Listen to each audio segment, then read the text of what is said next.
അന്ന് നമ്മുടെ കൺമുമ്പിൽ ഒരുപാട് പേർ മരിച്ചു വീണു. അക്കൂട്ടത്തിൽ കോവിഡ് വാക്സിൻ എടുത്തവരും അല്ലാത്തവരും ഉണ്ടായിരുന്നു. എല്ലാ മരണവും കോവിഡ് മരണമെന്ന് നമ്മൾ വിധിയെഴുതി. അല്ല എന്ന് തെളിയിക്കാൻ, ചോദ്യങ്ങൾ ചോദിക്കാൻ നമുക്ക് തെളിവുകൾ ഉണ്ടായിരുന്നില്ല.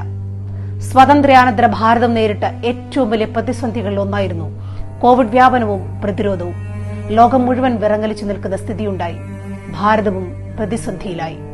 രോഗപ്രതിരോധത്തിനുള്ള നെട്ടോട്ടത്തിനിടയിൽ കോവിഷീൽഡ്, കോവാക്സിൻ തുടങ്ങിയ പേരുകളിൽ പല വാക്സിനുകളും രംഗത്ത് വന്നു.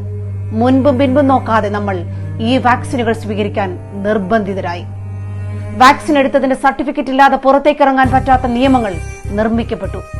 ഇതിൽ സംശയം പ്രകടിപ്പിച്ചവരെ ഒറ്റപ്പെടുത്തി. യാഥാസ്ഥിതികർ, മൂരാച്ചി, പുരോഗമന വിരുദ്ധർ, മതതീവ്രവാദി എന്നെല്ലാം അവരെ വിളിച്ചു. ഒടുവിൽ പ്രധാനമന്ത്രി നരേന്ദ്രമോദിയുടെ പടം വെച്ച വാക്സിനേഷൻ സർട്ടിഫിക്കറ്റ് എല്ലാവർക്കും ലഭ്യമാക്കി.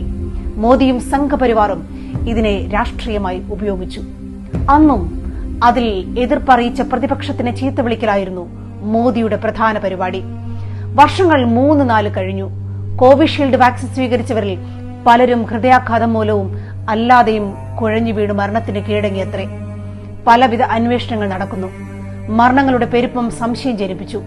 വാക്സിൻ സ്വീകരിച്ചവരിൽ രക്തം കട്ടപിടിക്കുകയും ഹൃദ്രോഗത്തിന് ലക്ഷണങ്ങൾ പ്രകടിപ്പിക്കുകയും അത് മരണകാരണമാവുകയും ചെയ്യുന്നതായി സംശയമുണർന്നു. മരണനിരക്കിന്റെയും വാക്സിൻ സ്വീകരണത്തിന്റെയും അനുപാതം അപകടകരമായി കൂടി നിൽക്കുന്നു. അപ്പോഴാണ് ഇലക്ട്രൽ ബോണ്ട് എന്ന സ്വതന്ത്രാനന്തര ഭാരതത്തിലെ ഏറ്റവും വലിയ ഭരണകൂട അഴിമതി പുറത്തേക്ക് വരുന്നത്. കോവിഷീൽഡ് വാക്സിൻ നിർമ്മാതാക്കൾ മോദിക്കും ബിജെപിക്കും 52 കോടിയുടെ ഇലക്ട്രൽ ബോണ്ട് നൽകിയിട്ടുണ്ടത്രേ. ഇപ്പോൾ ചിത്രം കുറെ കൂടി വ്യക്തമാണ്. UK ആസ്ഥാനമായ ആസ്ട്രസെനക്ക എന്ന മരുന്ന് കമ്പനി ഓക്സ്ഫോർഡ് യൂണിവേഴ്സിറ്റിയുമായി ചേർന്ന് നിർമ്മിച്ച വാക്സിൻ ഇന്ത്യയിൽ നിർമ്മിച്ചത് സെറം ഇൻസ്റ്റിറ്റ്യൂട്ട് ഓഫ് ഇന്ത്യ ആയിരുന്നു. ഇതിന്റെ ഉടമ മോദിക്ക് നൽകിയത് 52 കോടി രൂപയാണ്. കോവിഷീൽഡ് വാക്സിൻ നിർമ്മിച്ച ഈ കമ്പനി എന്തിനാണ് സർക്കാരിന് വഴിവിട്ട രീതിയിൽ കോടികളുടെ പണം നൽകിയത്?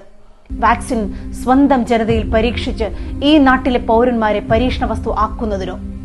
എങ്കിൽ മോദി എന്ന പ്രധാനമന്ത്രി രാജ്യത്തെ 140 കോടി ജനങ്ങളുടെയും ജീവൻ വെച്ച് കളിച്ചു.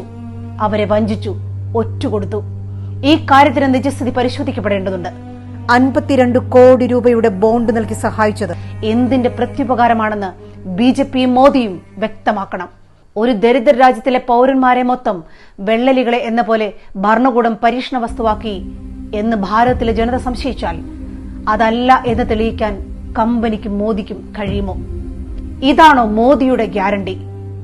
എങ്ങനെ ഈ രാജ്യത്തെ പൌരന്മാർ ഇനി പ്രധാനമന്ത്രിയെ വിശ്വസിക്കും? മോദിയുടെ പൊയ്മുഖം ഇനിയെങ്കിലും അഴിഞ്ഞു വീഴണ്ടേ? പല നാൾ കള്ളൻ ഒരു നാൾ പിടിക്കപ്പെടും എന്നല്ലേ? മോദിയും പിടിക്കപ്പെടും. വാക്സിൻ സർട്ടിഫിക്കറ്റിൽ നിന്ന് പ്രധാനമന്ത്രി മോദിയുടെ പടം നിമിഷാർത്ഥത്തിൽ മാറ്റിയിട്ടുണ്ട്.